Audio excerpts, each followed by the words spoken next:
He did the same thing with President Trump. He catches people as they're ascending or after they've already ascended and then tries to claim credit for all of their accomplishments. So I've known the man for a long time. I have a history there. And so this is something that I, not just myself, but other former colleagues who were also there at the same time, who used to work for him, we've all seen this.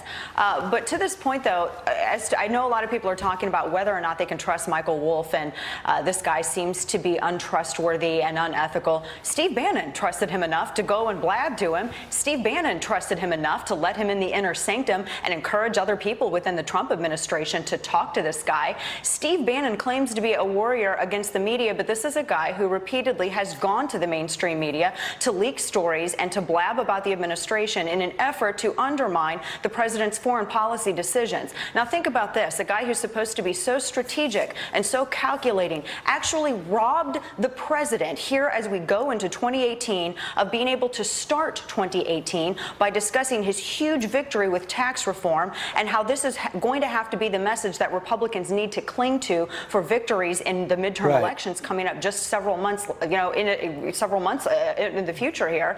And Steve Bannon robbed the president of this talking point by once again making it all about him. He ran to the American Prospect, let's not forget that, another progressive publication wherein he blabbed to a progressive reporter in an effort to undermine the president's foreign policy on North Korea. So I don't think that he can claim to be a warrior against the media when he uses it for his purposes continually to try to undermine the administration. Steve Bannon is all about Steve Bannon and will always only ever be about Steve Bannon. Well, the one thing I would not know is that if he does have a part of the base, will he take that with him since he's now drawn sides between him and the president? And can the president afford to lose a part of that base to Steve Bannon?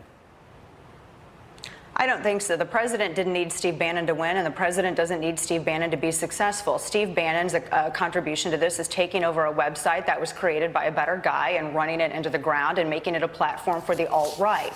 Some commenters at this website are not going to be enough to bolster Steve Bannon's momentum.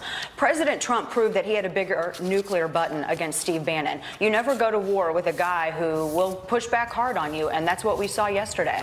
Dana, we were watching the press poll earlier. We've been showing clips of the press poll asking Sarah Huckabee Sanders about, is he cavalier? Is he demented? What's going on with his mental health? You have Joy Behar, who says that he needs to be medicated and hospitalized. Listen to her comments, and we'll get your reaction.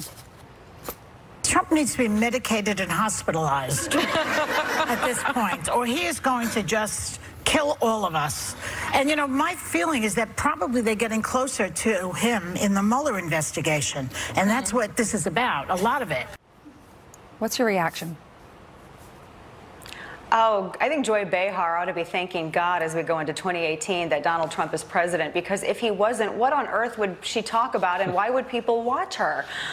We only watch her because she says crazy, completely nutty things about the administration and about, I mean, really, she has nothing of substance to offer in terms of criticism about the president. And look at this. I mean, going into 2018, again, I just want to point everyone back to the fact that, you know, it was a very divided primary and it was a bitter general election. But this president has done a lot of things to bring people who were even most hesitant about him and about his abilities to the table and create, I think, one of the biggest tents that has been created in the Republican Party. And Joy Behar is terrified of that. All of them are, which is why they say things like this. So no, I actually enjoy watching her go off. I think if anyone needs to be medicated,